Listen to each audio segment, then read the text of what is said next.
ಎಲ್ರಿಗೂ ನಮಸ್ತೆ. ಶ್ರೀ ರಾಘವೇಂದ್ರಾಯ ನಮಃ, ಶ್ರೀ ಗುರುಭ್ಯೋ ನಮಃ. ತುಂಬಾ ಜನ ಅಕ್ಕ ನಮ್ಮ ರಾಯರಿಗೆ ಮುಡುಪು ಕಟ್ಟೋದ್ರ ಬಗ್ಗೆ ಹೇಳ್ಕೊಡಿ ಅಂತ ತುಂಬಾ ಜನ ಕೇಳ್ತಾನೆ ಇದ್ದೀರಾ. ನನಗೆ ಟೈಮ್ ಇರಲಿಲ್ಲ. ಅದ್ರಲ್ಲೂ ಒಬ್ರಂತೂ ಇವತ್ತು ಈಗ ಏಕಾದಶಿ ಪೋಸ್ಟ್ ಮಾಡಿದ್ದೀನಲ್ಲ, ಅದರಲ್ಲಂತೂ ಅಕ್ಕ ಯಾಕಕ್ಕ ನೀವಿನ್ನ ಮುಡುಪು ಕಟ್ಟೋದ್ರ ಬಗ್ಗೆ ವಿಡಿಯೋ ಮಾಡಿಲ್ಲ ಅಂತ ಏನ್ ಜೋರ ಕೇಳ್ತಾರೆ.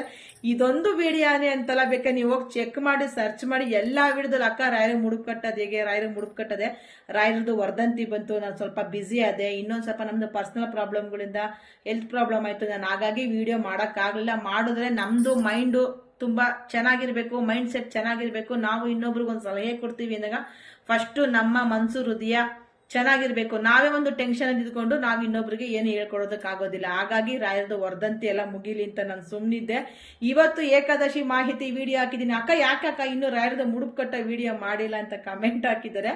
ಇವತ್ತು ತುಂಬಾ ಜನ ಕೇಳಿದವ್ರಿಗೋಸ್ಕರ ನಾನು ಈ ವಿಡಿಯೋ ಮಾಡ್ತಾ ಇದ್ದೀನಿ. ಮತ್ತೆ ಇನ್ನೊಂದು, ಇನ್ಸ್ಟಾಗ್ರಾಮ್ ಅಲ್ಲಿ ತುಂಬಾ ಜನ ರಾಯರದ ಮುಡುಪು ಕಟ್ಟೋ ವಿಡಿಯೋಗಳನ್ನ ಮಾಡಿದ್ದಾರೆ. ನನ್ಗೆ ಅವ್ರ ವಿಷಯ ನನಗೆ ಬೇಡ, ನಾನು ಅವ್ರ ಬಗ್ಗೆ, ಅವ್ರ ಐಡಿ ಬಗ್ಗೆ ನಾನು ಮಾತಾಡಲ್ಲ. ನಾನು ಯಾವ ರೀತಿ ಮುಡುಪು ಕಟ್ತೆ, ನನ್ಗೇನ್ ಒಳ್ಳೇದಾಯ್ತು ಅದ್ರ ಬಗ್ಗೆ ಮಾತ್ರ ನಾನು ನಿಮ್ಗೆ ಹೇಳ್ಕೊಡ್ತೀನಿ. ನನ್ನ ತಮ್ಮನ ಹೆಂಡತಿಗೆ ಹೇಳ್ಕೊಟ್ಟೆ, ಅವ್ರಿಗೂ ಒಳ್ಳೇದಾಯ್ತು. ನನ್ನ ತಂಗಿಗೆ ಹೇಳ್ಕೊಟ್ಟೆ. ತುಂಬಾ ಜನ ಇನ್ಸ್ಟಾಗ್ರಾಮ್ ಅಲ್ಲಿ ಯಾರು ಕೇಳಿದ್ದಾರೆ, ಮತ್ತೆ ನನ್ನ ವಾಟ್ಸ್ಆಪ್ ಕಾಂಟ್ಯಾಕ್ಟ್ ಅಲ್ಲಿ ಯಾರಿದ್ದಾರೆ ಅವ್ರು ಎಲ್ರಿಗೂ ಹೇಳ್ಕೊಟ್ಟಿದ್ದೀನಿ. ಎಲ್ರು ಮುಡುಪು ಕಟ್ಟಿದ್ದಾರೆ, ಎಲ್ರಿಗೂ ಒಳ್ಳೇದಾಗಿದೆ. ನಾನು ಅದ್ರ ಬಗ್ಗೆ ಮಾತ್ರ ಹೇಳ್ಕೊಡ್ತೀನಿ. ಯಾಕೆ ಅಂತಂದ್ರೆ ರಾಯರು ಯತಿಗಳು ಗುರುಗಳು, ಅವ್ರಿಗೆ ಯಾವ ರೀತಿ ಕಟ್ಟಬೇಕು ಅನ್ನೋದನ್ನ ಮುಡುಪನ್ನ ನಾನು ಹೇಳ್ಕೊಡ್ತೀನಿ. ಅದೇ ರೀತಿ ನೀವು ಮಾಡಾದ್ಮೇಲೆ ನೀವೇ ಕಮೆಂಟ್ ಅಲ್ಲಿ ಹೇಳ್ತೀರಾ. ಆಮೇಲೆ ಮುಡುಪು ಕಟ್ಟಾದ್ಮೇಲೆ ಅದಕ್ಕೂ ಸ್ವಲ್ಪ ದಿವಸ ತಾಳ್ಮೆ ಬೇಕು, ಕಾಯ್ಬೇಕು. ಈಗ ಮಗು ಹುಟ್ಟಿದ ತಕ್ಷಣ ಬೆಳೆಯೋದಿಲ್ಲ, ಅದಕ್ಕೂ 9 ತಿಂಗಳು 10 ತಿಂಗಳು ಬೇಕು. ಹೊಟ್ಟೆಗೆ ಬಿದ್ರು ಅಷ್ಟೇ, ಅದು ಬೆಳವಣಿಗೆಯಾಗಿ ಈಚೆಗೆ ಬರಕ್ಕೂ 9 ತಿಂಗಳು ಬೇಕು, 9 ತಿಂಗಳು ತುಂಬಬೇಕು. ಮಗು ಹುಟ್ಟಿದ ಮೇಲೂ ಕೂಡ ಅದು 10 ತಿಂಗಳು ಬೇಕು ಮಗು ನಡೆದಿ ಓಡಾಡೋದಕ್ಕೆ. ಹಾಗಾಗಿ ಮುಡುಪು ಕಟ್ಟಿದ ತಕ್ಷಣ ನನ್ಗೆ ಒಳ್ಳೇದೇ ಆಗ್ಲಿಲ್ಲ, ನನ್ಗೇನು ಆಗ್ಲಿಲ್ಲ. ನಂಬಿಕೆ, ದೃಢವಾದ ನಂಬಿಕೆಯಿಂದ, ಅಪನಂಬಿಕೆ ಇಲ್ಲದೆ ನಮ್ಮ ರಾಯರನ್ನ ಪೂಜೆ ಮಾಡಿ ಎಷ್ಟೋ ಜನದ ಬಾಯಲ್ಲಿ ಕೇಳಿದ್ದೀನಿ, ಅಕ್ಕ ನಾವು ರಾಯರ ಪೂಜೆ ಮಾಡ್ತಾ ಇದೀವಿ, ನಮಗೂ ಒಳ್ಳೇದಾಗಿದೆ, ರಾಯರು ನಮ್ಗೆ ಒಳ್ಳೇದ್ ಮಾಡಿದ್ದಾರೆ. ನಿಮ್ಮ ಒಂದು ವಿಡಿಯೋಸ್ ನೋಡಿ ಮಂತ್ರಾಲಯದಲ್ಲಾಗಿರ್ಬೋದು, ಮತ್ತೆ ನಂಗೆ ಯಾವ ರಾಯರ ಮಠಗಳಲ್ಲಾಗಿರ್ಬೋದು ಸಿಕ್ಕಿ. ನಿನ್ನೆ ನಮ್ಮ ಮನೆ ದೇವ್ರ ಜಾತ್ರೆಗೆ ಹೋಗಿದ್ವಿ. ತುಂಬಾ ಜನ ಹಳ್ಳಿ ಜನಗಳು ಬಂದಿದ್ರು, ಕೆಲವೊಂದು ಪ್ರಶ್ನೆಗಳು ಕೇಳಿದ್ದಾರೆ, ಅವ್ರಿಗೂ ಒಂದು ವಿಡಿಯೋ ಮಾಡ್ತೀನಿ. ತುಂಬಾ ಜನ ಹಳ್ಳಿ ಜನ ಮುಗ್ದ್ರು ಅಂತ ಹೇಳ್ತಾರೆ. ನೋಡಿ ಕೂಡ ಮಾತಾಡ್ಸಕ್ಕೆ ನಮ್ಮನ್ನ ಭಯ ಬಿದ್ದಿ ಕೂಡ ಅವ್ರು ಮಾತಾಡ್ಸಿರ್ಲಿಲ್ಲ. ಅವ್ರು ಮಾತಾಡ್ತಿರೋದನ್ನ ನೋಡಿ ನಾನೇ ಮಾತಾಡ್ಸಿ ಹಿಂಗ್ ಹತ್ರ ಕರೆದು ನಾನು ಮಾತಾಡಿದ್ದೀನಿ. ನಿನ್ನೆ ಚಿಕ್ಕಣ್ಣ ಸ್ವಾಮಿ ಜಾತ್ರೆ ಅಂತ ಕುಣಿಗಲ್ಲಲ್ಲಿ ನಡೀತು, ಹೆಬ್ಬೂರು ತಾಲೂಕು. ತುಂಬಾ ಜನ ರಾಯರನ್ನ ಪೂಜೆ ಮಾಡ್ತಾರೆ. ಕೆಲವೊಂದು ಪ್ರಶ್ನೆಗಳನ್ನ ಕೇಳಿದಿರ. ಖಂಡಿತ ನನ್ಗೆ ಅಲ್ಲಿ ಕತ್ಲಲ್ಲಿ ಯಾರನ್ನೂ ಮಾತಾಡ್ಸಕ್ಕಾಗ್ಲಿಲ್ಲ, ವಿಡಿಯೋ ಮಾಡ್ಕೊಳಕ್ಕಾಗ್ಲಿಲ್ಲ. ಅಲ್ಲಿ ಫೋನ್ ಮಾಡೋಕೆ ನೆಟ್ವರ್ಕ್ ಇರಲಿಲ್ಲ, ಫೋನ್ ಎಲ್ಲ. ನಾನು ಹಾಗಾಗಿ ಒಂದು ವಿಡಿಯೋ ಕೂಡ ಮಾಡಿರ್ಲಿಲ್ಲ. ಒಂದೆರಡು ದೇವ್ರದೊಂದು ಬ್ಯಾಂಗಲ್ಸ್ ಒಂದು ವಿಡಿಯೋ ಮಾಡ್ಕೊಂಬಂದೆ, ನೆಟ್ವರ್ಕ್ ಸಹ ಇಲ್ಲ. ನೀವು ಕೇಳಿರ್ತಕ್ಕಂತಹ ಪ್ರಶ್ನೆಗಳಿಗೆ ನಾನು ಖಂಡಿತ ವಿಡಿಯೋ ಮಾಡ್ತೀನಿ. ತುಂಬಾ ಜನ ಕೇಳಿದ್ರೆ, ನನಗೆ ಮಂತ್ರಾಲಯದಲ್ಲೂ ಕೂಡ ಅಷ್ಟು ಜನ ನನಗೆ ಸಿಕ್ಕಿರ್ಲಿಲ್ಲ. ಅಂತ ಹಳ್ಳಿಲಿ ಗುರುತಿಸಿ ಮಾತಾಡಿಸ್ತಾರೆ ಅಂತ ನನಗೆ ತುಂಬಾನೇ ಖುಷಿ ಆಯ್ತು. ಖಂಡಿತ ನೀವು ಯಾರು ಏನೇನು ಪ್ರಶ್ನೆಗಳನ್ನ ಕೇಳಿದ್ರೆ ನನಗೆ ಗೊತ್ತಿರ್ತಕ್ಕಂಥದ್ದನ್ನ ನಾನು ಹೇಳ್ತೀನಿ. ಗೊತ್ತಿಲ್ಲದೆ ಇರೋದನ್ನ ರಾಯರು ಮಠದಲ್ಲಿ ಅರ್ಚಕರನ್ನಾದ್ರೂ ಕೇಳ್ಕೊಬಂದು ನಾನು ಮಾಹಿತಿ ಕೊಡ್ತೀನಿ. ಇವತ್ತು ಈ ಒಬ್ರದ್ದು ಮುಡುಪು ಕಟ್ಟೋದ್ರ ಬಗ್ಗೆ ಅವರು ತುಂಬಾ ಕೇಳ್ಕೊತಾ ಇದ್ದಾರೆ. ಅವ್ರೊಬ್ರೇ ಅಂತಲ್ಲ, ತುಂಬಾ ಜನ ಕೇಳಿದಾರೆ. ನಾನು ಹೇಳ್ತಿದ್ದೀನಿ, ಕಟ್ಟಿ ನಾನು ಬೇಡ ಅಂತ ಹೇಳಲ್ಲ. ನಂಬಿಕೆ ಇರಬೇಕು, ಅಪನಂಬಿಕೆ ಬೇಡ. ದೃಢ ನಂಬಿಕೆಯಿಂದ ಒಂದೇ ಮನಸ್ಸಿಂದ ರಾಯರಿಗೆ ಮುಡುಪು ಕಟ್ಟಿ ಒಳ್ಳೇದಾಗೇ ಆಗುತ್ತೆ. ನಾನು ಒಳ್ಳೇದಾಗಿರೋದಕ್ಕೆ ನಾನು ನಿಮ್ಗೆ ಹೇಳ್ಕೊಡ್ತಾ ಇದ್ದೀನಿ. ನನಗೆ ಒಳ್ಳೇದಾಯ್ತು, ಒಳ್ಳೇದಾಗಿ ಇವತ್ತು ನಾನು ಈ ಮನೆಗೆ ಬಂದಿರೋದಕ್ಕೆ ರಾಯರಿಗೆ ಮುಡುಪು ಕಟ್ಟಿದ್ದೆ ಕಾರಣ. ಇವತ್ತು ಏಕಾದಶಿ ರಾಯರ ಮುಂದೆ ಕುತ್ಕೊಂಡು ಹೇಳ್ತಾ ಇದ್ದೀನಿ. ಬೇರೆಯವರೆಲ್ಲ ಕಟ್ಟಿದ್ದಾರೆ, ಮಾಡಿದ್ದಾರೆ, ಬೇರೆ ಬೇರೆ ತರ ಹೇಳಿದ್ದಾರೆ. ಅದನ್ನ ನನಗೆ ಬೇಡ. ನಾನು ಯಾವ ರೀತಿ ಕಟ್ತೆ, ನನಗೆ ಏನು ಒಳ್ಳೇದಾಯ್ತು, ಸಾಕ್ಷಿ ನನ್ನ ತಮ್ಮನೆಂತಿ, ನನ್ನ ತಂಗಿದಿರ್ಗೆ, ಬೇರೆಯವ್ರಿಗೂ ಎಲ್ಲ ತುಂಬಾ ಜನ ಕೇಳ್ಕೊಟ್ಟಿದ್ದೀನಿ. ಮೊನ್ನೆ ರಾಯರು ವರ್ಧಂತಿ ಕೂಡ ವಾಟ್ಸಪ್ ಅಲ್ಲಿ ನನ್ನ ಫ್ರೆಂಡು ಸಂಧ್ಯಾ ಅನ್ನೋರು ಕೇಳಿದ್ರೆ ಅವ್ರಿಗೂ ಹೇಳ್ಕೊಟ್ಟಿದ್ದೀನಿ. ಆಯ್ತಾ, ಏನು ಇಲ್ಲ. ಫಸ್ಟ್ ಈ ತರ ಒಂದು ಪಂಚೆ ತಗೊಳ್ಳಿ, ವೈಟ್ ಕಲರ್ ಪಂಚೆ ಆಗಿರ್ಬೇಕು. ಅಂದ್ರೆ ನಿಮ್ಮ ಮನೇಲಿ ಯೂಸ್ ಮಾಡಿರಬಾರ್ದು. ಇಲ್ಲ ಅಂತಂದ್ರೆ ಅಂಗಡಿಲಿ ಹೋಗ್ಬಿಟ್ಟು ಒಂದು ಪಂಚೆ ಬಟ್ಟೆನೆ ತಗೊಬನ್ನಿ, ಚಿಕ್ಕದು. ಇಷ್ಟಾಗಲ ಖರ್ಚಿಪ್ ತರ ಹರ್ಕೊಡ್ರಿ. ಈ ತರ ಪಂಚೆ ಬಟ್ಟೆನ ಅದನ್ನ ನೀವು ತೊಳೆದ್ಬಿಟ್ಟು ಇಷ್ಟಾಗಲ ಖರ್ಚಿಪ್ ತರ ಚೌಕಾಕಾರವಾಗಿ ನೀವು ಕಟ್ ಮಾಡ್ಕೊಳ್ಳಿ. ಕಟ್ ಮಾಡ್ಕೊಂಡು ಅದನ್ನ ಚೆನ್ನಾಗಿ ತೊಳ್ದಿ, ಸ್ವಲ್ಪ ಅರ್ಶಿನ ಪುಡಿ ಹಾಕಿ, ಬಟ್ಟೆ ವೈಟ್ ಕಲರ್ ಏನು ಕಾಣಿಸ್ದಂಗೆ ಅದನ್ನ ಫುಲ್ಲು ಯೆಲ್ಲೋ ಕಲರ್ ಮಾಡ್ಕೊಳ್ಳಿ. ಮುಡುಪು ಇವಾಗ ಕಟ್ತೀನಿ ಅಂದಾಗ ಮಾಡ್ಕೊಳಕ್ ಹೋಗ್ಬೇಡಿ. ಹಿಂದಿನ ದಿವಸನೇ ಅದನ್ನ ತ್ಯಾವ ಎಲ್ಲ ಒಣಗೋಗಿರ್ಬೇಕು. ಯಾಕೆಂತಾನೆ ನಾವು ಅದೊಳಗೆ ಹಾಕ್ದಾಗ ಬೂಸ್ಟ್ ಬರಬಾರ್ದು. ಯಾಕೆಂದ್ರೆ ನಾವು ಮಂತ್ರಾಕ್ಷತೆ ಗಂಧ ಎಲ್ಲ ಹಾಕೋದ್ರಿಂದ ಹಿಂದಿನ ದಿವಸನೇ ಅದನ್ನ ಆಕಾರವಾಗಿ ಹರ್ಕೊಂಡು ತೊಳ್ದಿ ಅರ್ಶಿನ ಬಟ್ಟೆ ಮಾಡಿ ಒಣಗಿಸಿ ಎತ್ತಿಟ್ಕೊಳ್ಳಿ. ನಾವೇನೇ ಒಂದು ಒಳ್ಳೆ ಕೆಲಸ ಮಾಡ್ಬೇಕು ಅಂದ್ರೂ ಸೂರ್ಯ ಉದಯ ಆಗ್ತಾ ಇರ್ಬೇಕು. ಸೂರ್ಯ ಹೆಂಗೆ ಕೆಳಗಡೆಯಿಂದ ಮೇಲ್ಗಡೆಗೆ ಹುಟ್ಟುತ್ತಾ ಇರ್ತಾನೆ, ಆ ರೀತಿ ಮಾಡ ನಾವು ಹಾಗೆಯೇ ಮೇಲಕ್ಕೆ ಹೋಗ್ತೀವಿ. ಏನೇ ಒಂದನ್ನ ಸೂರ್ಯ ಮುಳುಗೋವಾಗ ಮಾಡಿದ್ರೆ ಅಷ್ಟು ಏಳ್ಗೆಗಳು ಆಗೋದಿಲ್ಲ. ಸೂರ್ಯ ಉದಯ ಆಗೋವಾಗ ಬೆಳಗಿನ ಜಾವದಲ್ಲಿ ಮಾಡಿದ್ರೆ ತುಂಬಾನೇ ಒಳ್ಳೇದು. ಆದಷ್ಟು ಗುರುವಾರನೇ ಈ ಮುಡುಪನ್ನ ಕಟ್ಟಿ. ತುಂಬಾ ಜನ ಏಕಾದಶಿ ದಿವಸ ಕಟ್ಟಬಹುದಾ ಅಂತ ಹೇಳಿದರೆ ಏಕಾದಶಿ ದಿವಸ ಬೇಡ. ನಮ್ಮ ರಾಯರು ಉಪವಾಸ ಇರ್ತಾರೆ, ಅವರು ಯತಿಗಳು ಗುರುಗಳು, ಆವತ್ತಿನ ದಿವಸ ಏನು ಮಾಡೋದ್ ಬೇಡ. ಯಾಕೆಂದ್ರೆ ನಮ್ಮ ರಾಯರಿಗೆ ಹಾಲು ಹಣ್ಣು ಹೂವಿನ ಅಲಂಕಾರ ಏನು ನೈವೇದ್ಯ ಮಾಡೋ ಹಾಗಿಲ್ಲ. ಹಾಗಾಗಿ ಏಕಾದಶಿ ದಿವಸ ಯಾರು ರಾಯರಿಗೆ ಮುಡುಪನ್ನ ಕಟ್ಟೋದಕ್ಕೆ ಹೋಗ್ಬೇಡಿ. ನಾನು ವಿಡಿಯೋ ಮಾಡ್ತೀನಿ, ಸೇವ್ ಮಾಡಿಟ್ಕೊಳ್ಳಿ. ಯಾರಿಗೆಲ್ಲ ವಿಡಿಯೋ ಬರುತ್ತೆ, ನನ್ನ ಫಾಲೋ ಮಾಡ್ಕೊಂಡಿರೋರಿಗೆ ಖಂಡಿತ ವಿಡಿಯೋ ಬರುತ್ತೆ. ಯೂಟ್ಯೂಬಲ್ಲೂ ಅಪ್ಲೋಡ್ ಮಾಡ್ತೀನಿ. ಇಲ್ಲಿ ಇನ್ಸ್ಟಾಗ್ರಾಮ್ ಅಲ್ಲಿ ನಿಮ್ಗೆ ವಿಡಿಯೋ ಹುಡ್ಕೋದಕ್ಕೆ ಆಗೋದಿಲ್ಲ. ಯೂಟ್ಯೂಬ್ ಅಲ್ಲಿ ಕಮ್ಮಿ ವಿಡಿಯೋ ಇರೋದ್ರಿಂದ ಹುಡುಕ್ಬೋದು. ಯೂಟ್ಯೂಬ್ ಅಲ್ಲೂ ಅಷ್ಟೇ. ನನ್ನ ಇನ್ಸ್ಟಾಗ್ರಾಮ್ ಬಯೋನಲ್ಲಿ ಯೂಟ್ಯೂಬ್ದು ಲಿಂಕ್ ಇದೆ. ಇಲ್ಲಾಂದ್ರೆ ಪೂರ್ಣಿಮೆ ವೆಂಕಟೇಶ್ ಅಂತ ಸರ್ಚ್ ಮಾಡಿದ್ರೆ ನಮ್ಮ ಐಡಿ ಸಿಗುತ್ತೆ. ಅಲ್ಲೂ ಹಾಕ್ತೀನಿ, ಇಲ್ಲೂ ಹಾಕ್ತೀನಿ. ಅಕಸ್ಮಾತ್ ಏನಾದ್ರು ನಿಮ್ಗೆ ಹುಡ್ಕಕ್ ಆಗಲ್ಲ ಅಂತಂದ್ರೆ ಪಿನ್ ಮಾಡ್ತೀನಿ. ವಿಡಿಯೋನ ನೀವು ಸೇವ್ ಮಾಡಿ ಇಟ್ಕೊಳ್ಳಿ. ನೀವು ಯಾವಾಗನ ಕಟ್ಟಿ. ಏಕಾದಶಿ ಇವತ್ತಿನ ದಿವಸ ಕಟ್ಟಕ್ ಹೋಗ್ಬೇಡಿ. ಮೊನ್ನೆನೇ ಯಾರೋ ಕೇಳಿದ್ರು ವರ್ಧಂತಿ ದಿವಸ ಅಂತ. ವರ್ಧಂತಿ ದಿವಸ ನಾವು ರಾಯರಿಗೆ ಹಾಲು ಹಣ್ಣು ಎಲ್ಲ ಇಟ್ಟು ಪೂಜೆ ಮಾಡೋದ್ರಿಂದ ಕಟ್ಬೋದು. ಈ ರೀತಿ ಒಂದು ಪಂಚೆ ಬಟ್ಟೆನ ತಗೊಂಡು ಅದನ್ನ ಅರ್ಶನ ಬಟ್ಟೆ ಮಾಡಿ ಇಟ್ಕೊಳ್ಳಿ. ಅದಕ್ಕೆ ಏನ್ ಮಾಡ್ಬೇಕು ಅಂತಂದ್ರೆ ಫಸ್ಟ್ ನೀವೇನ್ ಮಾಡ್ಬೇಕು, ಬಟ್ಟೆನ ಈ ತರದ ಒಂದು ತಟ್ಟೆ ತಗೋಬೇಕು. ರಾಯರಿಗೆ ಅಲಂಕಾರ ಎಲ್ಲ ಮಾಡ್ಬಿಡಿ. ಅಲಂಕಾರ ಎಲ್ಲ ಮಾಡಿ ಒಂದು ದೀಪ ಹಚ್ಚಿ ದೇವ್ರ ಹತ್ರ ಪ್ರಾರ್ಥನೆ ಮಾಡ್ಕೊಳ್ಳಿ. ಈ ತರ ಒಂದು ತಟ್ಟೆನಲ್ಲಿ ಆ ಬಟ್ಟೆನ ಹಾಸ್ಕೊಳ್ಳಿ.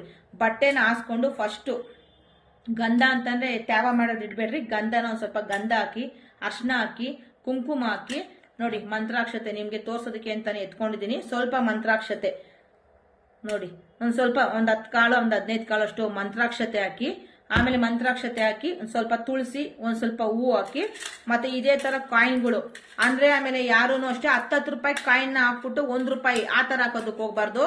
ಇದೇ ತರ ಬಿಡಿ ಕಾಯಿನ್ಗಳು ನೋಡ್ರಿ, ಇದೇ ತರ ಚಿಕ್ಕದು 1 ರೂಪಾಯಿ ಕಾಯಿನ್ ಬರುತ್ತಲ್ಲ, ಈ ತರದ್ದು 21 ಕಾಯಿನ್ ತಗೊಳ್ಳಿ.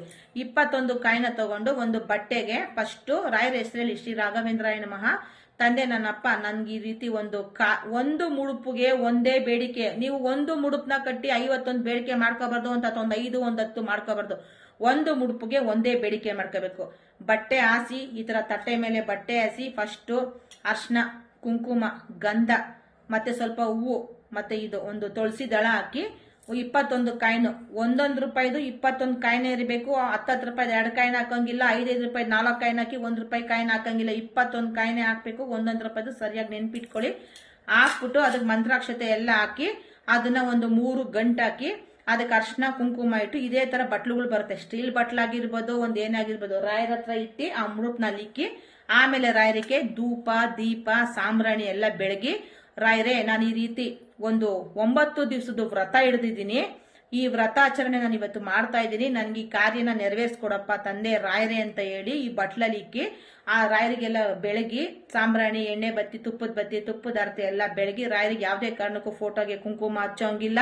ರಾಯರಿಗೆ ಯಾವುದೇ ಕಾರಣಕ್ಕೂ ಗಂಧದ ಕಡ್ಡಿ ಬೆಳಗೋ ಆಗಿಲ್ಲ. ನೆನ್ಪಿಟ್ಕೊಳ್ಳಿ. ತುಂಬಾ ವಿಡಿಯೋಸ್ ಬರ್ತಾ ಐತೆ, ರಾಯರಿಗೆ ಕುಂಕುಮ ಇಡ್ತಾ ಇದ್ದೀರಾ. ರಾಯರು ಎತ್ತಿಗಳು ಗುರುಗಳು ಕುಂಕುಮ ಇಡೋ ಆಗಿಲ್ಲ. ಗಂಧ ಇಡ್ಬೋದು. ಮತ್ತೆ ಹತ್ರ ಕಪ್ಪು ಕಲರ್ದು ಬೊಟ್ಟು ಬರುತ್ತೆ, ಅದು ಯಾವ ರೀತಿ ಮಾಡೋದು ಅಂತ ನಾನು ಇನ್ನೊಂದು ದಿವಸ ಹೇಳ್ತೀನಿ. ಆ ರೀತಿ ಮಾಡಬೇಕು. ಅದನ್ನೆಲ್ಲ ಮಾಡಿ ಕಟ್ಟಿ ರಾಯರ ಹತ್ರ ಇಕ್ಕಿ ಬೇಡ್ಕೋಬೇಕು. ನೀವೇನೇ ಒಂದು ಅರ್ಕೆ ಸಲ್ಲಿಸಿದ್ರು, ನೀವೇನೇ ಒಂದು ನಮ್ಮ ರಾಯರಿಗೆ ಏನೇ ಮಾಡಿದ್ರು ಫಸ್ಟ್ ವಾದೀಂದ್ರ ತೀರ್ಥರಿಗೆ ಹೇಳ್ಬೇಕು. ನಮ್ಮ ರಾಯರಿಗೆ ಏನು ಗೊತ್ತಾಗೋದಿಲ್ಲ. ವಾದೀಂದ್ರ ತೀರ್ಥರು ನೋಡಪ್ಪ ಯಾರ ರೀತಿ ಸಂಕಟದಿಂದ ಬಂದಿದ್ದಾರೆ, ಯಾರ ಈ ತರ ನೋವಿಂದ ಬಂದಿದ್ದಾರೆ ನೋಡಪ್ಪ ಅಂತ ಅವರು ವಾದೀಂದ್ರ ತೀರ್ಥರು ನಮ್ಮ ರಾಯರಿಗೆ ಹೇಳ್ದಾಗ ಮಾತ್ರ ನಮ್ಮ ರಾಯರಿಗೆ ಗೊತ್ತಾಗೋದು.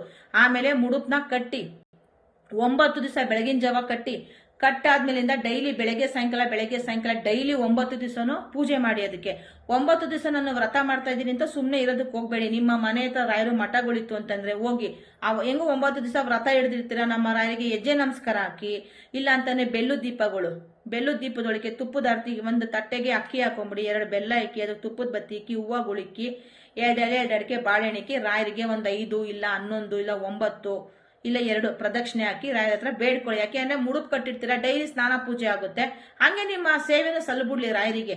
ಹೆಜ್ಜೆ ನಮಸ್ಕಾರನಾದ್ರೂ ಹಾಕಿ, ಇಲ್ಲ ಅಂತಂದ್ರೆ ಬೆಲ್ಲು ದೀಪನಾದ್ರೂ ಹಚ್ಚಿ ಡೈಲಿ ರಾಯರ ಹತ್ರ ಹೋಗಿ. ಆಯ್ತಾ? ಹೋಗಿ ಆದ್ಮೇಲೆ 9 ದಿವಸ ಆ ಮುಡುಪು ದೇವ್ರ ಹತ್ರನೇ ಇರ್ಬೇಕು, ರಾಯರ ಹತ್ರನೇ ಇರ್ಬೇಕು. 10ನೇ ದಿವಸ ಆ ಮುಡುಪ್ನ ತಗೊಳ್ಳಿ. ಅಂದ್ರೆ ಮುಂಚಿತವಾಗಿ ಅಂತವ್ರನ್ನ ನೀವು ನೋಡ್ಕೊಂಡಿರ್ಬೇಕು. ಏನ್ ಗೊತ್ತಾ, ಈಗ ನಾವು ರಾಯರು ಕಟ್ಟಿರ್ತಕ್ಕಂತಹ ಅರ್ಕೆನ ಕಾಸನ್ನ ತಗೊಂಡೋಗಿ ರಾಯರು ಉಂಡಿಗೆ ಹಾಕಿದ್ರೆ ಏನ್ ಪ್ರಯೋಜನ? ನಮ್ಮ ರಾಯರಿಗೆ ಯಾವತ್ತಿದ್ರು ಸೇವೆ. ರಾಯರು ಇನ್ನೇನು ಕೇಳಲ್ಲ. ರಾಯರಿಗೆ ಭಕ್ತಿ ಶ್ರದ್ಧೆ ಮನ್ಸಲ್ಲಿ ಇರ್ಬೇಕು. ಭಕ್ತಿ ಶ್ರದ್ಧೆಯಿಂದ ರಾಯರಿಗೆ ಸೇವೆ ಮಾಡ್ಬೇಕು. ರಾಯರು ಕೇಳ ಸೇವೆ. ರಾಯರಿಗೆ ಬಡವರಿಗೆ ದಾನ ಧರ್ಮ ಮಾಡೋದ್ರಿಂದ, ಅನ್ನದಾನ ಮಾಡೋದ್ರಿಂದ ನಮ್ಮ ರಾಯರಿಗೆ ತುಂಬಾ ಖುಷಿ ಆಗುತ್ತೆ. ತೀರಮಾನ ನಿರ್ಗತಿಕರು, ಒಂದೊತ್ತಿನ ಊಟ ಕೂಡ ಅವ್ರಿಗೆ ತಿನ್ನಕ್ ಇರಬಾರ್ದು ಅಂತ ನಿರ್ಗತಿಕರನ್ನ ಫಸ್ಟೇ 9 ದಿವಸದೊಳಗಡೆ ನೋಡ್ಕೊಂಡಿರ್ರಿ. ಆ 21 ರೂಪಾಯಿ ಕಾಯಿನ ಅವತ್ತಿನ ದಿವಸ 10ನೇ ದಿವಸ ಬೆಳಗ್ಗೆ ಸ್ನಾನ ಮಾಡಿ ಆ ಮುಡುಪ್ನ ಎತ್ಕೊಳ್ರಿ. ಅದ್ರಲ್ಲಿರೋ 21 ರೂಪಾಯಿ ಎತ್ಕೊಡ್ರಿ, ಅದಕ್ಕೆ ಇನ್ನೊಂದು 50 ರೂಪಾಯಿ ಹಾಕಿ, ಆ 50 ರೂಪಾಯಿ ಹಾಕ್ಬಿಟ್ಟು ಒಂದು ಇಡ್ಲಿ ಸಾಂಬಾರು ಇಲ್ಲ ಒಂದು ರೈಸ್ ಬಾತು ತಗೊಳ್ರಿ. ಆ 100 ರೂಪಾಯಿ 21 ರೂಪಾಯಿ 1 ರೂಪಾಯಿ ಉಳಿಸ್ಕೋಬಾರ್ದು, ಅದಕ್ಕೆ ಇನ್ನೊಂದು 30 ರೂಪಾಯಿ ಹಾಕ್ರಿ, ಇಲ್ಲ ಒಂದು 50 ರೂಪಾಯಿ ಹಾಕಿ. ಆ 50 ರೂಪಾಯಿ ಜೊತೆಗೆ 21 ರೂಪಾಯಿ ಹಾಕಿ ಒಂದು ರೈಸ್ ಬಾತ್ ತಗೊಳ್ರಿ, ಒಂದು ಇಡ್ಲಿ ವಡೆ ಸಾಂಬಾರ್ ತಗೊಂಡು ಒಂದು 10 ರೂಪಾಯಿದ ಬಾಟ್ಲು ನೀರು ತಗೊಂಡು ಅದನ್ನ ತಗೊಂಡು ಹೋಗ್ಬಿಟ್ಟು ತೀರಮನ ನಿರ್ಗತಿಕರು ಒಂದು ಹೊತ್ತಿನ ಊಟಕ್ಕೆ ಅವ್ರಿಗೆ ಗತಿ ಇರೋವಲ್ಲ ಅಂಥವ್ರಿಗೆ ಕೊಡಿ. ಅವ್ರು ತಿನ್ಬಿಟ್ಟು ನನಗೆ ಅಂದ್ರೆ ಈ ಗಾರೆ ಕೆಲಸ ಮಾಡೋರು, ಕೂಲಿ ಮಾಡೋ ಅಂತಕ್ಕಂಥವ್ರು, ಅವ್ರು ಡೈಲಿ ದುಡಿತಾರೆ, ಅವ್ರು ಡೈಲಿ ಹೊಟ್ಟೆ ತುಂಬ ಊಟಗಳನ್ನ ಕಟ್ಕೊಂಡ್ ಬಂದಿರ್ತಾರೆ, ರೊಟ್ಟಿ ಪಟ್ಟಿ ಅವ್ರು ಚೆನ್ನಾಗಿ ಊಟಗಳು ಮಾಡ್ತಾರೆ. ಅಂಥವ್ರಿಗೆಲ್ಲ ರೋಡಲ್ಲಿ ಭಿಕ್ಷೆ ಎತ್ತಿ ಕೈ ಕಾಲು ಇರಲ್ವಲ್ಲ, ತೀರಾಮಾನ ನಿರ್ಗತಿಕರು, ಅವ್ರಿಗೆ ಇರೋಕ್ಕೆ ನೆಲೆ ಮನೆ ಏನಿರಲ್ವಲ್ಲ ಅಂಥವ್ರನ್ನ ಹುಡುಕೊಂಡು ಹೋಗಿ ಆ ಊಟನ ಕೊಟ್ಟು, ನಿಮ್ ಕೇಳಿತ್ತು ಅಂದ್ರೆ ಒಂದು 50 100 ಅದನ್ನು ಕೊಟ್ಟು, ಊಟನೂ ಕೊಟ್ಟು, ಒಂದು ಬಾಟ್ಲು ನೀರು ಕೊಟ್ಟು, ಯಾವತ್ತು ಒಂದ್ ಮಾತು ಹೇಳ್ತೀನಿ, ಯಾವತ್ತು ಯಾರಿಗೆ ಒಂದು ಅನ್ನದಾನ ಮಾಡಿದ್ರು ಒಂದು ಬಾಟ್ಲು ನೀರು ಕೊಡಿ. ಯಾಕೆಂದ್ರೆ ಅನ್ನ ಕೊಟ್ಮೇಲೆ ನೀರು ಕೊಡ್ಬೇಕು. ಅವ್ರು ತಿನ್ನೋವಾಗ ಗಂಟ್ಲಲ್ಲಿ ಸಿಗಾಕೊಂಡು ಅಂತ ಬಿಕ್ಲಿಕ್ಕೆ ಬಂದಾಗ ಅದು ನಮ್ಗೆ ಸಲ್ಲಲ್ಲ. ನೀವ್ ಯಾರಿಗೆ ಏನೇ ದಾನ ಧರ್ಮ ಮಾಡಿದ್ರು ಒಂದು 5 ರೂಪಾಯಿದು 10 ರೂಪಾಯಿದು ಒಂದು ಬಾಟ್ಲು ನೀರು ಕೊಟ್ಬಿಡಿ. ಅದ್ರಷ್ಟು ಒಳ್ಳೇದು ಯಾವುದೂ ಇಲ್ಲ, ಆಯ್ತಾ? ಅಂಥವ್ರಿಗೆ ಕೊಟ್ಬಿಟ್ಟು ಬನ್ನಿ. ಅವ್ರು ತಿನ್ಬಿಟ್ಟು ಅಪ್ಪ ನನ್ಗೆ ಎಲ್ಲ ಹೊಟ್ಟೆ ತುಂಬಿತು, ಅವ್ರಿಗೆ ಒಳ್ಳೇದಾಗ್ಲಿ ಅಂತ ಅವ್ರು ಹೊಟ್ಟೆ ತುಂಬಿದ್ಮೇಲೆ ಒಂದು ಆಶೀರ್ವಾದ ಮಾಡ್ತಾರೆ ನೋಡ್ರಿ, ಅದು ನೀವು ಅದನ್ನ ಮಾಡಿ. ಅದಾದ್ಮೇಲೆ ರಾಯರು ಟೈಮ್ ತಗೊಂತಾರೆ, ರಾಯರಿಗೂ ನಾವು ಟೈಮ್ ಕೊಡ್ಬೇಕು. ನಾನು ಮುಡುಕ್ಕೊಟ್ಟು 1 ತಿಂಗಳಾಯ್ತು 2 ತಿಂಗಳಾಯ್ತು ನನ್ಗೇನೋ ಆಗ್ಲೇ ಇಲ್ಲ. ಕೆಲವರಿಗೆ ಒಂದು ವಾರದಲ್ಲೇ ಆಗೋಗ್ಬಿಡುತ್ತೆ, ಕೆಲವ್ರಿಗೆ ಒಂದು 5 ದಿವಸದಲ್ಲಿ ಆಗುತ್ತೆ, ಕೆಲವ್ರಿಗೆ 2 ತಿಂಗಳು 3 ತಿಂಗಳು ಆಗುತ್ತೆ, ನನ್ಗೆ 6 ತಿಂಗಳಾಯ್ತು. ಯಾಕೆಂದ್ರೆ ನಮ್ದು ತುಂಬಾ ಕ್ರಿಟಿಕಲ್ ಇತ್ತು ಕೇಸ್. ಅದು ನಮ್ದು ಮನೆ ಮಾರಾಟ ಆಗೋದ್ರ ಬಗ್ಗೆ ನಾನು ಮುಡುಪು ಕಟ್ಟಿದ್ದೆ. ಅದು ತುಂಬಾನೇ ಕೇಸ್ ಇತ್ತು. ಬಿಡುಗಡೆ ಆಗಿ ನನ್ಗೆ ಅದು ಬರೋಷ್ಟಕ್ಕೆ ನನಗೆ ನಮ್ಮ ರಾಯರೇ ಅದನ್ನೆಲ್ಲ ನನಗೆ ಬಿಡುಗಡೆ ಮಾಡಿಕೊಟ್ರು. ಇವತ್ತು ನಾನು ಈ ಮನೇಲಿ ಇದ್ದೀನಿ, ಇವತ್ತು ಇಷ್ಟು ಖುಷಿಯಾಗಿ ಸಂತೋಷವಾಗಿ ರಾಯರನ್ನ ಇಷ್ಟು ಅದ್ದೂರಿ ಪೂಜೆ ಮಾಡ್ತಾ ಇದ್ದೀನಿ ಅಂದ್ರೆ ಈ ನಮ್ಮ ಅಪ್ಪನೇ ಕಾರಣ, ಆಯ್ತಾ?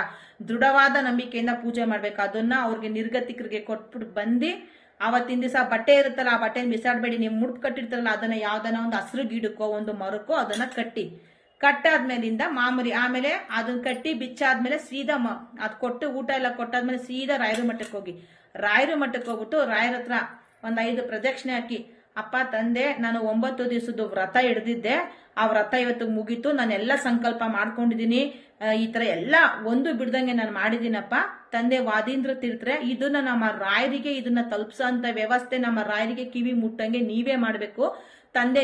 ನನ್ನಪ್ಪ ಇದಕ್ಕೆಲ್ಲ ನೀವೇ ಕಾರಣ. ನಮ್ಮ ರಾಯರಿಗೆ ಏನು ಗೊತ್ತಾಗೋದಿಲ್ಲ, ಅವ್ರು ಯಾವಾಗೂ ಮೂಲರಾಮನ್ ಪೂಜೆಲಿ ಇರ್ತಾರೆ. ನಾನಿವತ್ತು ಏನು ಸೇವೆ ನಾನು ಮಾಡಿದೀನೋ ಇದನ್ನ ನಮ್ಮ ರಾಯರಿಗೆ ತಲುಪ್ಸೋ ಅಂತ ವ್ಯವಸ್ಥೆ ನೀವೇ ಮಾಡ್ಬೇಕು ಅಂತ ಹೇಳಿ ವಾದೀಂದ್ರ ತೀರ್ಥರಿಗೆ ನೀವು ಕೈ ಮುಕ್ಕೊಬೇಕು. ಈಗ ಯಮಧರ್ಮರಾಯ ಚಿತ್ರಗುಪ್ತ ಹೇಗಿರ್ತಾರೋ ಜೊತೆಯಲ್ಲಿ ಹಂಗೆ ನಮ್ಮ ರಾಯರು ಕೂಡ ವಾದೀಂದ್ರ ತೀರ್ಥರು ನಮ್ಮ ರಾಯರು ಇಬ್ರು ಸ್ನೇಹಿತರು ಜೊತೆಲೇ ಇರ್ತಾರೆ. ನೀವು ಮಂತ್ರಾಲಯದಲ್ಲಿ ದರ್ಶನ ಮಾಡ್ಕೊಂಡು ಬಂದ್ಮೇಲೆ ಒಂದು ಬೃಂದಾವನ ಸಿಗುತ್ತೆ, ಆಮೇಲೆ ಒಂದು ವಿಗ್ರಹ ಸಿಗುತ್ತೆ ಬೆಳ್ಳಿದು ನಿಲ್ಸಿರ್ತಾರೆ ನೋಡ್ರಿ ಅವರು. ಮತ್ತೆ ಈ ಕಡೆ ಒಂದು ಬೃಂದಾವನ, ಅದು ವಾದೀಂದ್ರ ತೀರ್ಥರದೆ. ಯಾರು? ಆಮೇಲೆ ಕೆಲವರು ಅದು ಪ್ರಶ್ನೆಗಳನ್ನ ಕೇಳ್ತಾರೆ, ವಾದೀಂದ್ರ ತೀರ್ಥರು ಅಂದ್ರೆ ಯಾರು ಅಂತ. ಅದನ್ನ ಇಲ್ಲೆಲ್ಲೂ ಇಡೋದಕ್ಕೆ ಆಗೋದಿಲ್ಲ, ಮಂತ್ರಾಲಯದಲ್ಲಿ ಇಟ್ಟಿದ್ದಾರೆ. ನೀವು ದರ್ಶನ ಮಾಡ್ಕೊಂಡ್ ಬರೋಗ ರಾಯರ ಹತ್ರ ಬೃಂದಾವನ ಮತ್ತೆ ಒಂದು ವಿಗ್ರಹ ನಿಲ್ಸಿದ್ದಾರೆ ನೋಡ್ರಿ, ಅದು ವಾದೀಂದ್ರ ತೀರ್ಥತೆ. ಪಕ್ಕದಲ್ಲಿ ಒಂದು ಬೃಂದಾವನ ಐತೆ, ಇದೈತೆ, ಅಲ್ಲೂ ಕೂಡ ಹೋಗಿ ನೀವು ಬಿಡಕೊಂಬೋದು. ಈ ರೀತಿ ನೀವು ಮುಡುಪು ಕಟ್ಟಿದ್ದನ್ನ ತೀರಾಮನ ನಿರ್ಗತಿಕರಿಗೆ ಕೊಟ್ಬಿಟ್ಟು ಬಂದು ಆ ಬಟ್ಟೆನ ತಗೊಂಡೋಗಿ ಒಂದು ಹಸಿರು ಗಿಡಕ್ಕೆ ಕಟ್ಟಿ ಅವತ್ತಿನ ದಿವಸ ನೀವು ರಾಯರಿಗೆ ಹೋಗಿ ಏನೋ ಒಂದು ಅವತ್ತು 9 ದಿವಸಕ್ಕೆ ನಿಮ್ದು ಮುಗ್ದಿರುತ್ತೆ, ದೀಪ ಹಚ್ಚೋದು ಮುಗಿಸಿ ರಾಯರ ಹತ್ರ ಹೋಗಿ ಬೇಡ್ಕೊಂಡು ಇದನ್ನ ನೀವು ವಾದೀಂದ್ರ ತೀರ್ಥರೆ. ನಾವು ರಾಯರು ಪೂಜೆ ಮಾಡ್ಬೇಕಾದ್ರು ಅಷ್ಟೇ ಅಂತೆ. ಫಸ್ಟ್ ನಾವು ಇವಾಗ ನಮ್ಗೆ ಒಂದು MLA ಕೌನ್ಸಿಲ್ ಹತ್ರ ಹೋದ್ರೆ ನಮ್ಗೆ ಕೆಲಸ ಆಗ್ಬೇಕು ಅಂದ್ರೆ ನಾವು ಡೈರೆಕ್ಟ್ ಆಗಿ MLA ಕೌನ್ಸಿಲರ್ ಹತ್ರ ಹೋಗ್ತೀವಾ? ಇಲ್ಲ, ಫಸ್ಟ್ PA ಮೀಟ್ ಮಾಡ್ತೀವಿ. PA ಹೋಗಿ ಅವ್ರು MLA ಕೌನ್ಸಿಲರ್ಗೆ ಇಂಥವ್ರು ಬಂದಿದ್ದಾರೆ, ಅವ್ರಿಗೆ ಅಪಾಯಿಂಟ್ಮೆಂಟ್ ಕೊಡ್ಬೋದಾ, ಅವ್ರ ನಿಮ್ಮ ಹತ್ರ ಬಿಡ್ಬೋದಾ ಅಂತ ಯಾವ ರೀತಿ ಕೇಳ್ತಾರೆ. ಹಂಗೆ ನಮ್ಮ ರಾಯರನ್ನ ನಾವು ಫಸ್ಟ್ ಮೀಟ್ ಮಾಡ್ಬೇಕು ಅಂದ್ರೆ ಫಸ್ಟ್ ಇವ್ರನ್ನ ಇಟ್ಕೊಬೇಕು. ನಾವು ಯಾರನ್ನ? ವಾದೀಂದ್ರ ತೀರ್ಥನ ಇಟ್ಕೊಂಡ್ರೆ ನಮ್ಗೆ ಕೆಲಸಗಳಾಗೋದು, ಆಯ್ತಾ? ವಾದೀಂದ್ರ ತೀರ್ಥನ ಕೇಳ್ಕೊಂಡು ಪ್ರಾರ್ಥನೆ ಮಾಡಿ ಇದನ್ನ ನಮ್ಮ ರಾಯರಿಗೆ ಹೇಳೋಂಥ ವ್ಯವಸ್ಥೆ ನೀವೇ ಮಾಡ್ಬೇಕು ಅಂತ ಕೇಳಿ, ಆದ್ರೆ ಕಟ್ಟಿ ಎಲ್ಲ ಆದ್ಮೇಲೆ 1 ತಿಂಗಳಾಗುತ್ತೋ 2 ತಿಂಗಳಾಗುತ್ತೋ 5 ತಿಂಗಳಾಗುತ್ತೋ, ನನಗೆ 6 ತಿಂಗಳಾಯ್ತು. ನಮ್ದು ಕ್ರಿಟಿಕಲ್ ಇತ್ತು, ನಮ್ದು ತುಂಬಾ ಲೇಟೇ ಆಯ್ತು. ಕೆಲವರಿಗೆ ನೀವು ಮಾಡೋ ಭಕ್ತಿ ಶ್ರದ್ಧೆ ಪೂಜೆಯಿಂದ ಆದ್ರೂ ಆಗ್ಬಿಡ್ಬೋದು. ನಮ್ದು ಹೊರ್ಗಿತ್ತಿದ್ದು ಜಗಳ ಇದ್ರಲ್ಲಿ ನಮ್ಗೆ ಸ್ವಲ್ಪ ಎಲ್ಲ ಇದಾಗಿ ನಮ್ಗೆ ಲೇಟ್ ಆಯ್ತು. ಕೆಲವರಿಗೆ ನನ್ನ ತಂಗಿಗೆ ಬೇಗ ಆಯ್ತು, 1 ತಿಂಗಳಿಗೆಲ್ಲ ಆಗೋಯ್ತು. ನನ್ನ ತಂಗಿಗೆ ಏನೋ ಬೇಡ್ಕೊಂಡಿದ್ಲು, ಅದು ಆಯ್ತು. ಅಕ್ಕ ನನ್ಗೆ ಆಯ್ತು ಅಂತ ಹೇಳಿದ್ಲು, ಮನೆಗೆ ಬಂದ್ಲು, ಪ್ರಸಾದ ಕೂಡ ಆಯ್ತು, ತುಳಸಿ ಪ್ರಸಾದ ಆಯ್ತು. ಹಿಂಗೆ ಏಕಾದಶಿ ದಿವಸ ಬಂದಿದ್ಲು, ಅವಳಗಾಯ್ತು. ತುಂಬಾನೇ ಎಲ್ಲರಿಗೂ ಒಳ್ಳೇದಾಗುತ್ತೆ. ಆ ರೀತಿ ಮಾಡಿ ಯಾರು 5-5 ರೂಪಾಯಿ ಕಾಯಿನ್ 4 ಹಾಕಿ 1 ರೂಪಾಯಿ ಕಾಯಿನ್ ಹಾಕ್ಬೇಡಿ. 10 ರೂಪಾಯಿ 2 ಕಾಯಿನ್ ಹಾಕಿ 1 ರೂಪಾಯಿ ಕಾಯಿನ್ ಹಾಕ್ಬೇಡಿ. ಇದೇ ತರ ಕಾಯಿನ್ಗಳು 21 ಕಾಯಿನ್ ಇಟ್ಕೊಬೇಕು. ಈ ತರ ಚಿಕ್ಕದು ಅರ್ಶನ ಹಾಕಿ, ಕುಂಕುಮ ಹಾಕಿ, ಗಂಧ ಹಾಕಿ, ಒಂದು ತುಳಸಿ ದಳ ಹಾಕಿ ಸ್ವಲ್ಪ ನಮ್ಮ ರಾಯರಿಗೆ ಮಂತ್ರಾಕ್ಷತೆ ಹಾಕಿ 3 ಗಂಟು ಕಟ್ಟಿ 9 ದಿವಸ ನಮ್ಮ ರಾಯರಿಗೆ ಬೆಳಗ್ಗೆ ಸಾಯಂಕಾಲ ಪೂಜೆ ಮಾಡಿ. ಅದೇ ಗ್ಯಾಪಲ್ಲೇ ಹೋಗಿ ರಾಯರಿಗೆ ಹೆಜ್ಜೆ ನಮಸ್ಕಾರನೂ ಹಾಕಿ ಅದೇ ಗ್ಯಾಪಲ್ಲೇ ಹೋಗಿ ಬೇಕಾದ್ರೆ ನೀವು ದೀಪನಾದ್ರೂ ಹಚ್ಬೋದು. ಈ ತರ ಮಾಡಿ ತೀರ್ಮಾನ ನಿರ್ಗತಿಕರಿಗೆ ನೀವು ಕೊಡೋದ್ರಿಂದ ನಿಮ್ಮ ಒಂದು ಏನ್ ಸಂಕಲ್ಪ ಮಾಡ್ಕೊಂಡಿರ್ತೀರೋ ನಿಮ್ಮ ರಾಯರಿಗೆ ಅದು ಎಲ್ಲ ಒಳ್ಳೇದಾಗುತ್ತೆ. ಎಲ್ರಿಗೂ ಒಳ್ಳೇದಾಗ್ಲಿ. ತುಂಬಾ ಜನ ಕೇಳ್ತಾ ಇದ್ರಿ, ಅದಕ್ಕೋಸ್ಕರ ನಾನು ಈ ವಿಡಿಯೋ ಮಾಡಿದೀನಿ. ನೀವು ನಿಮ್ಗೆಲ್ಲ ಒಳ್ಳೇದಾದ್ಮೇಲೆ ಅಕ್ಕ ನಾವು ಈ ರೀತಿ ಮುಡುಕ್ ಕೊಡ್ತಾವ ನಮ್ಗೆ ಒಳ್ಳೇದಾಯ್ತು ಅಂತ ಬಂದು ನೀವು ಕಾಮೆಂಟ್ ಅಲ್ಲಿ ದಯವಿಟ್ಟು ತಿಳಿಸಿ. ನಾನು ಮಾಡಿದ್ದು ನನ್ಗೆ ಒಳ್ಳೇದಾಯ್ತು. ಒಂದು ಸುಮಾರು ಜನ ಕಟ್ಟಿದ್ದಾರೆ, ನಾನು ಹೇಳ್ಕೊಟ್ಟಿರೋರ್ಗೆಲ್ಲ ಒಳ್ಳೇದಾಗಿದೆ, ಎಲ್ರಿಗೂ ಒಳ್ಳೇದಾಗಿದೆ. ತುಂಬಾ ಜನ ಬೇರೆ ಬೇರೆ ರೀತಿ ಹೇಳ್ಕೊಟ್ಟಿದ್ದಾರೆ. ಮಾಡಾದ್ಮೇಲೆ ಉಂಡಿ ಕಾಸನ್ನ ತಗೊಂಡೋಗಿ ಆ ಅರ್ಕೆ ಕಾಸನ್ನ ನಾವು ಮುಡುಪ್ ಕಟ್ಟಿರೋದು ತಗೊಂಡೋಗಿ ಉಂಡಿಗೆ ಹಾಕಿ ಅದು ಮಾಡಬಾರ್ದು. ಯಾಕೆ ಅಂತಂದ್ರೆ ನಮ್ಮ ರಾಯರಿಗೆ ಸೇವೆ ಅಂದ್ರೆ ತುಂಬಾ ಇಷ್ಟ. ನೀವು ಬಡವರಿಗೆ ಬೇಕಾದ್ರೆ ಡೈಲಿ ರಾಯರ ಮಾಡ್ತಕ್ಕೆ ಹೋಗಿ ಅನ್ನದಾನ ಮಾಡಿ ಡೈಲಿ ಒಂದು ಬಾಟ್ಲು ನೀರು ಕೊಡಿ. ನಮ್ಮ ರಾಯರಿಗೆ ಸೇವೆ ಮಾಡಬೇಕು. ಹಾಗಾಗಿ ನಿಮ್ಗೆ ಏನೇ ಒಂದಿದ್ರು ನಿಮ್ಗೆ ಒಳ್ಳೇದಾಗುತ್ತೆ. ತುಂಬಾ ಜನ ಕೇಳಿದಕ್ಕೋಸ್ಕರ ಈ ವಿಡಿಯೋ ಮಾಡ್ತಾ ಇದ್ದೀನಿ. ವಿಡಿಯೋ ಪೋಸ್ಟ್ ಕೊಟ್ಟಿದ್ದಕ್ಕೆ ಸೇವ್ ಮಾಡಿ ಇಟ್ಕೊಳ್ಳಿ. ದಯವಿಟ್ಟು ನಿಮ್ದೇನೋ ಒಂದು ಮನೆ ತಗೋಬೇಕಾ, ಒಂದು ಸೈಟ್ ತಗೋಬೇಕಾ, ಮದ್ವೆ ಆಗ್ಬೇಕಾ, ಮಕ್ಕಳು ಎಜುಕೇಶನ್ ಓದ್ತಾ ಇಲ್ವಾ, ಬರಿತಾ ಇಲ್ವಾ, ನಿಮ್ಗೆ ಏನೇ ಒಂದು ಒಳ್ಳೇದಾಗ್ಬೇಕು ಅಂದ್ರೆ ಸಂಕಲ್ಪ. ಒಂದು ಮುಡುಪಿಗೆ ಒಂದೇ ಬೇಡಿಕೆ, 10-15 ಬೇಡಿಕೆ ಮಾಡ್ಕೋಬಾರ್ದು. ಒಂದು ಮುಡುಪನ್ನ ಇವತ್ತು ಕಟ್ತೀನಿ ಅಂತಂದ್ರೆ ಒಂದೇ ಬೇಡಿಕೆ. ಇದಾಗಿ ನಿಮ್ಗೆ ನೆರವೇರಿದ್ಮೇಲೆ ಒಂದು 10 ಜನಕ್ಕೆ ಹೇಳ್ಕೊಡಿ. ಕಷ್ಟದಲ್ಲಿರೋರ್ಗೆ ಅವರು ಮಾಡಿ ಎಲ್ರಿಗೂ ಒಳ್ಳೇದಾಗ್ಲಿ. ಯಾಕೆಂತಂದ್ರೆ ಮುಡುಪ್ ಕಟ್ಟೋದು ತುಂಬಾ ಜನ ಕೇಳಿದ್ರೆ ಅಂತ ಮಾಡಿದೀನಿ. ನಿಮ್ಗೆ ಒಳ್ಳೇದಾಯ್ತು ಅಂತ ಒಂದು 10 ಜನಕ್ಕೆ ನೀವು ಹೇಳ್ಕೊಡಿ, ಮಾಡ್ಲಿ. ಎಲ್ರೂ ಮನೆಗೂ ರಾಯರು ಫೋಟೋಗಳನ್ನ ಇಟ್ಟು ಪೂಜೆ ಮಾಡ್ತಾ ಇದ್ದೀರಾ. ಮೊನ್ನೆ ನಮ್ದು ವರ್ಧಂತಿ ರಾಯರು ಪೂಜೆ ಮಾಡಿದಾಗಂತೂ ತುಂಬಾ ಜನ ಎಲ್ರು ಒಳ್ಳೊಳ್ಳೆ ಕಮೆಂಟ್ ಹಾಕಿದ್ದೀರಾ. ಅಕ್ಕ ಅಲಂಕಾರ ಚೆನ್ನಾಗಿದೆ, ನೀವು ತುಂಬಾ ಚೆನ್ನಾಗಿ ಕಾಣ್ತಾ ಇದ್ದೀರಾ, ಪೂಜೆ ತುಂಬಾ ಚೆನ್ನಾಗಿ ಮಾಡ್ತಾ ಇದ್ದೀರಾ ಅಂತಂದ್ರಿ. ಮತ್ತೆ ಅಲ್ಲಿ ಜಾತ್ರೆ ಸಿಕ್ಕಿದವ್ರಂತೂ ಅಕ್ಕ ನಿಮ್ದು ವಿಡಿಯೋ ತುಂಬಾ ಚೆನ್ನಾಗಿ ಬರ್ತಾ ಇದೆ, ತುಂಬಾ ಚೆನ್ನಾಗಿ ಮಾಡ್ತೀರಾ, ಏಕಾದಶಿ ಮಾಹಿತಿ ತುಂಬಾ ಚೆನ್ನಾಗಿ ಕೊಡ್ತೀರಾ ಅಂತ ಎಲ್ರು ಹೇಳಿದ್ರಿ. ಎಲ್ರಿಗೂ ತುಂಬು ಹೃದಯದ ಧನ್ಯವಾದಗಳು. ನಂದೇನು ಇಲ್ಲ, ರಾಯರು ನನ್ನ ಕೈಲಿ ಸೇವೆ ಮಾಡಿಸ್ತಾ ಇದ್ದಾರೆ ಅಷ್ಟೇ. ನಾನು ಸೇವೆ ಮಾಡ್ತಾ ಇದ್ದೀನಿ. ನನ್ನ ದೇಹದಲ್ಲಿ ಕೊನೆ ಉಸಿರಿರೋ ತನಕ, ನನ್ನ ಕೈಯಲ್ಲಿ ಶಕ್ತಿ ಇರೋ ತನಕ ನಾನು ಸೇವೆ ಮಾಡ್ತೀನಿ ರಾಯರಿಗೆ. ಯಾವುದೇ ಒಂದು ಇದು ಇಲ್ದಿರ ಅಂದ್ರೆ ಮನಸ್ಸಲ್ಲಿ ಏನು ಇಟ್ಕೊಂಡಿರ ನಾನು ರಾಯರ ಸೇವೆ ಮಾಡ್ತೀನಿ. ಯಾವುದೇ ಹೊಟ್ಟೆ ಉರಿ, ದ್ವೇಷ, ಅಸೂಯೆ ಏನೂ ಬೇಡ. ರಾತ್ರಿ ಮಲ್ಕೊಂಡ್ರೆ ಬೆಳಗ್ಗೆ ಎದ್ದೊಳ್ತೀವಿ ಅನ್ನೋ ಗ್ಯಾರಂಟಿನೇ ಇಲ್ಲ. ಅಂತದ್ರಲ್ಲಿ ಈ ಪ್ರಪಂಚದಲ್ಲಿ ದ್ವೇಷ, ಅಸೂಯೆ ಬೇಕಾಗಿಲ್ಲ. ನಮ್ಗೆ ಯಾರನ್ನ ಒಬ್ರು ಬರಲ್ವಾ, ಬೇಡ. ನಾವು ಅವ್ರಿಂದ ದೂರನೇ ಇರ್ತೀವಿ. ನಮ್ಗೆ ಅವ್ರ ಸವಾಸನೇ ಬೇಡ. ಇಲ್ಲಿಂದನೇ ಕೈ ಮುಗಿದ್ಬಿಡ್ತೀನಿ ರಾಯರಿಗೆ ಕೈ ಮುಗ್ದಂಗೆ. ಆದ್ರೆ ಫೇಕ್ ಅಕೌಂಟ್ಗಳು ಮಾಡ್ಕೊಂಡು ಬ್ಯಾಡ್ ಕಮೆಂಟ್ಗಳು ನಾನು ಹಾಕಕ್ಕೆ ಯಾರನ್ನ ಬಂದ್ರೆ ನಾನೇನು ಮಾತಾಡಲ್ಲ. ರಾಯರು ಪಾದಕ್ಕೆ ಅರ್ಪಿಸ್ತೀನಿ, ಎಲ್ಲ ರಾಯರು ನೋಡ್ಕೋತಾರೆ. ತುಂಬಾ ಇಂಥವನ್ನೆಲ್ಲ ನಾನು ನೋಡ್ಬಿಟ್ಟಿದ್ದೀನಿ. ಯಾರು ಬೇಡ. ನಮ್ಗೆ ಅವ್ರೊಬ್ರು ಬರಲ್ವಾ, ಬಿಟ್ಬಿಡೋಣ. ನಾವು ಅವರಿಂದ ದೂರನೇ ಇರೋಣ. ನಮ್ಗೆ ಯಾವ ಸವಾಸನೂ ನಮಗ್ ಬೇಡ ಅಲ್ವಾ. ಎಲ್ರಿಗೂ ಒಳ್ಳೇದಾಗ್ಲಿ. ಎಲ್ರು ಮುಡುಪ್ ಕಟ್ಟಿ ಎಲ್ರಿಗೂ ಒಳ್ಳೇದಾಗ್ಲಿ. ನಿಮ್ ಏನನ್ನ ಕೇಳ್ಕೊಳ್ಳಿ, ಮದ್ವೆ ಬಗ್ಗೆ, ಎಜುಕೇಶನ್ ಬಗ್ಗೆ, ಸೈಟ್ ತಗೊಳ್ಳೋದು, ಮನೆ ತಗೊಳ್ಳೋದು, ಒಂದು ಕಾರ್ ತಗೊಳ್ಳೋದು, ಏನ್ರ ಬಗ್ಗೆ ನನ್ನ ಕೇಳಿ. ಒಂದು ಅರ್ಕೆಗೆ, ಒಂದು ಮುಡುಪಿಗೆ ಒಂದೇ ಅರ್ಕೆ, ಆಯ್ತಾ. ಕ್ಲೀನಾಗಿ ಸೇವ್ ಮಾಡ್ಕೊಳ್ಳಿ. ಕ್ಲೀನಾಗಿ ನೀಟಾಗಿ ಪೂರ್ತಿ ವಿಡಿಯೋ ಕೇಳಿಸ್ಕೊಳ್ರಿ. ಎಲ್ರಿಗೂ ಒಳ್ಳೇದಾಗ್ಲಿ. ಶ್ರೀ ಕೃಷ್ಣಾಯ ನಮಃ, ಶ್ರೀ ಗುರುಭ್ಯೋ ನಮಃ, ಶ್ರೀ ಹರಿಯೇ ನಮಃ.